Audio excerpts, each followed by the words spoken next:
Maya. Ganito. Yan. Sorry ate ah.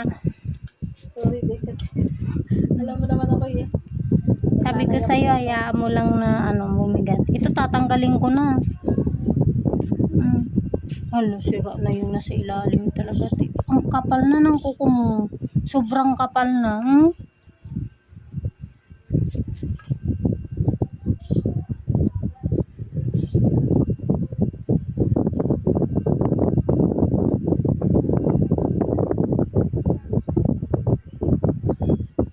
Kilala si Kuya Andy ha.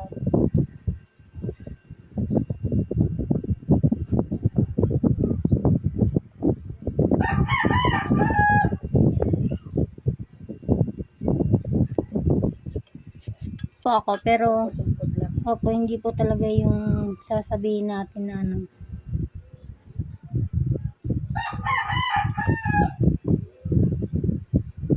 Ate, masakit ba dito ito? Konti. Kapag kasi hindi tinatanggal. Ayan nga. Mga 3 days to 4 days ka bago makatapos natin is ramdam mo na yun.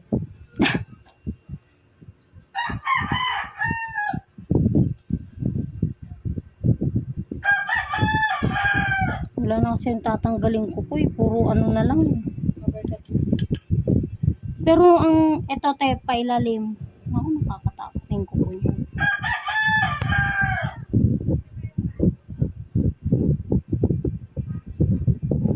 Ganun ka nga muna.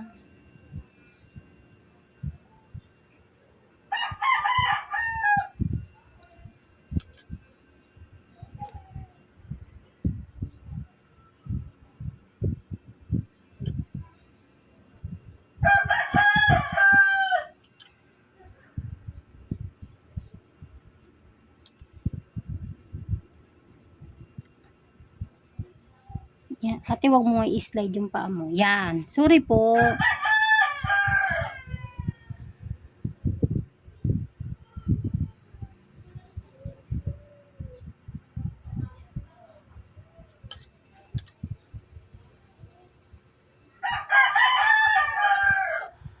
Sorry.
Dudugo to.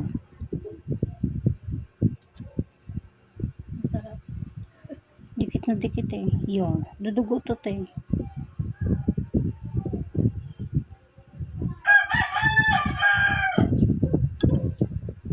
Balikan ko. Meron pa yun. Ito dry skin lang din to.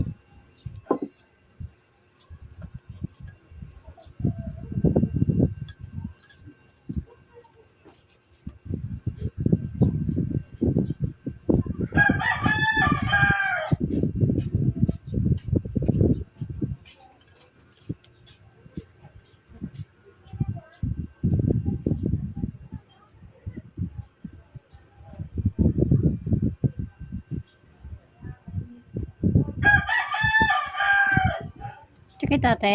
Hindi.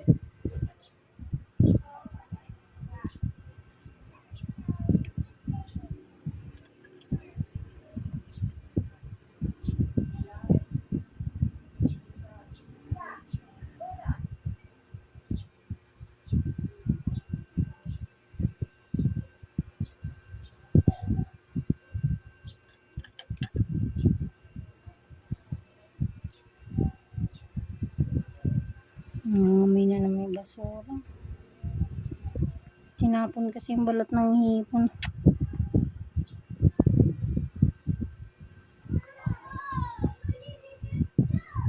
Kuko ito ate. Oo. Naramdaman. Sarap. Naramdaman ko. Parang tigas. Ayan o. Unti-untiin natin kasi lalim. Hindi kaya ng ano.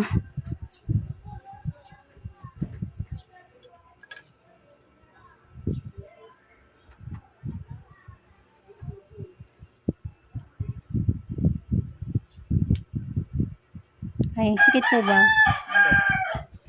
Hindi mo na nahirapan pa.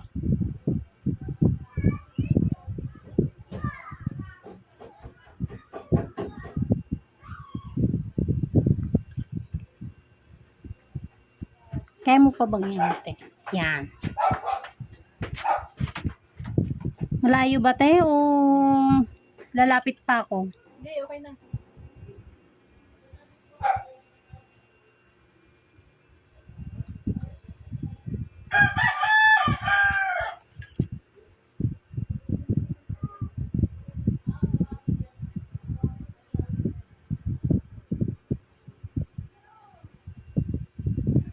Galing ko na nga ito.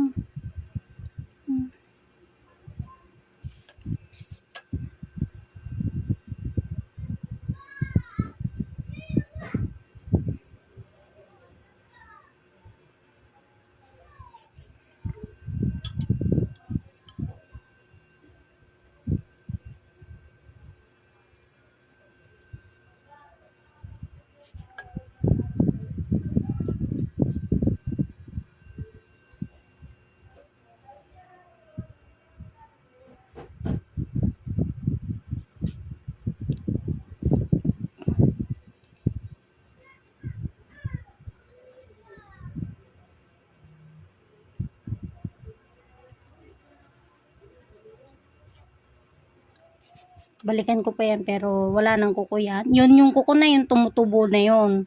Kasi hindi naman ingrown talaga.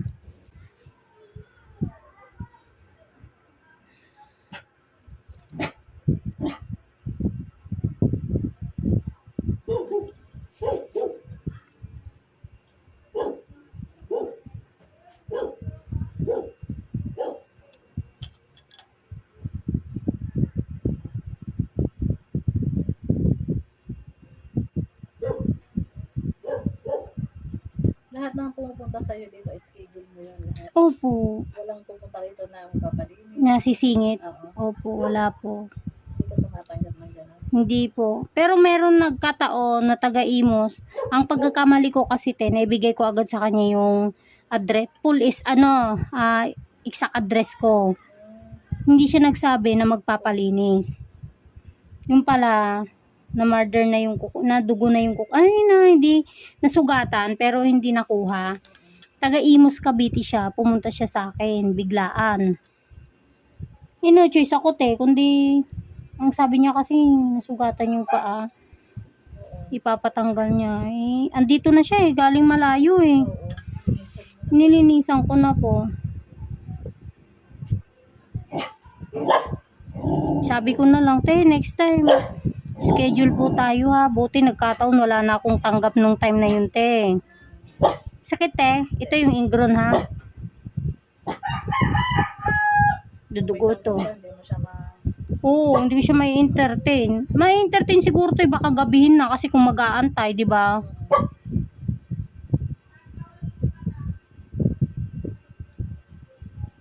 Ayaw ko talaga nang nagagabihan.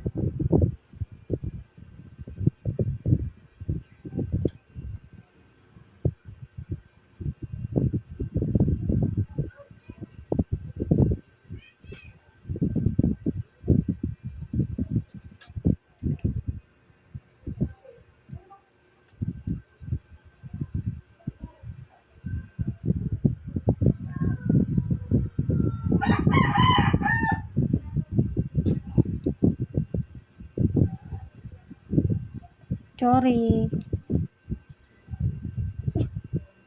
Ano ba yan, batik? Sakit ate? Hindi. sakit pero carry. Yan. Yun.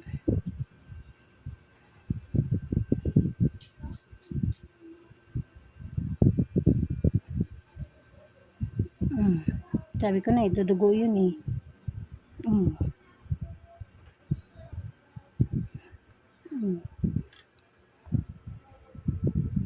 Oh, kuha na. Naiiyak na ako talaga. Hindi ko naramdaman talaga. Hulo. Dudugo na. Hindi na to ulit, hindi nakaramdam ng sakit eh. Grabing galing. Ang galing ng kamay mo.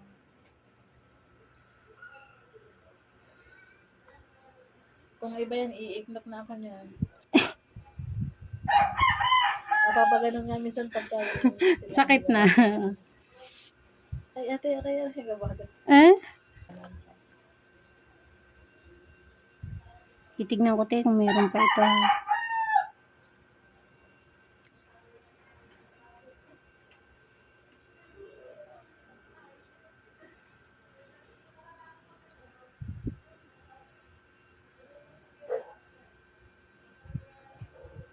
Tika tatay. Hindi.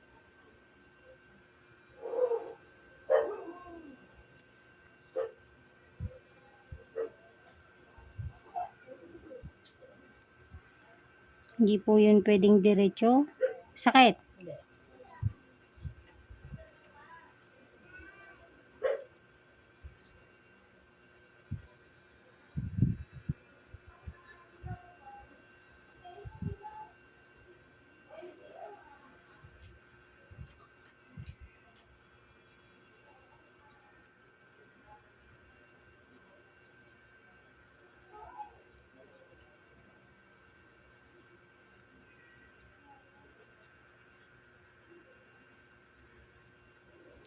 Pag ginaganito ko te.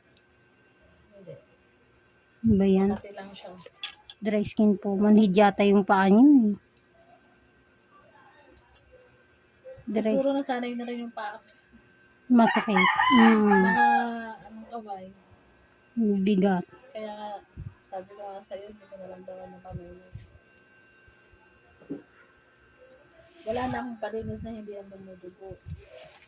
Kahit yung maliliit ng daliri. Pag binatakan niya ng Cuticle. yung cut niya, tapos sa pagbata, dugo eh. Kasi nga kasama na yun ang laman.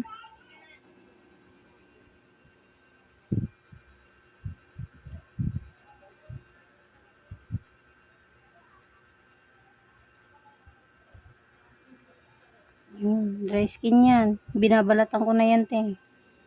Pati, Wala naman ng ingrown dyan. Puro dry skin na lang. Kasi nga overcut kasi siya eh. kumapal yung rice. Oo. Itong kuko na to, hindi po to ingrown te ha. Kuko po yan na tutubo. O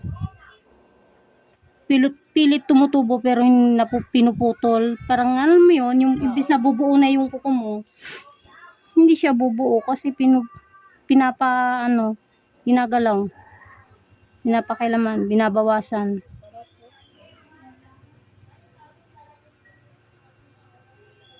Yan, nararamdaman ko yan. Masakit? Parang ang tigas. Ay, kala ko masakit. Kasama yan dry skin. Yeah. Alam mo ba na parang naka-microscope na ako sa parting to, te? Kasi sinisilip ko na lang siya. Buti kita pa ng mata mo. Kaya nga, Malinaw pa mata mo. inaalagaan ko eh. Oo. Inalagaan ko siya sa prutas. Tsaka yun. Nalagay ka sa gabi. Hindi po, kumakain lang ako ng prutas. Ako malabo na mata ko yan. Kinukot mo na yan. Hindi ko nakita yan. Malabo naman ang mata ko, te. Pero sabi ko nga sa inyo, ayoko maglinis ng gabi. Oo, wag ka maglilis ang gabi. Nakakamasmaya ng mata. Saka iba yung liwanag talaga ng araw. Kasi sa ilaw lang. Opo. Yan. Pero dumugo na siya.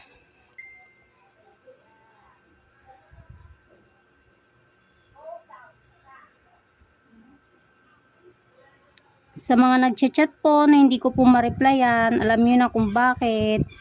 Baka mamayang gabi ko na kayo replyan. Busy pa ang yung manicuristang ligaw. Basta po yung mga nakaschedule ngayon, nag-aagaan po ang biyahe kasi alam ko traffic po gawa nga po ng mag-i-eleksyon.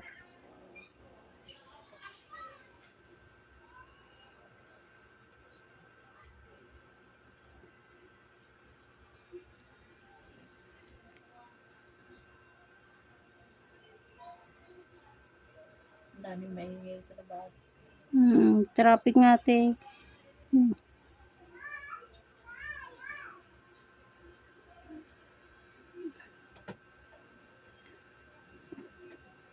Sakit ate? Hindi. Sarap yun. Mm. Wow. Sa kanya, salantang-salanta na yan. Pinersa ko na yun ate, hindi mo pa naramdaman? Pinersa ko Kasi na. alam mo yung kamay mo, relax kasi yung Hindi nagmamadali. oo. Relax siya. Kaya hindi mo maramdaman na mabigat yung kamay mo.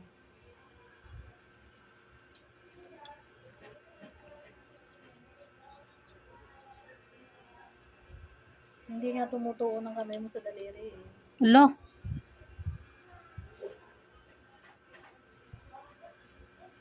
Ate, medyo dinidiin ko na ha. Hmm. Hmm. Okay na. Ay, natuwa naman ako kasi hindi siya gaanong nagana.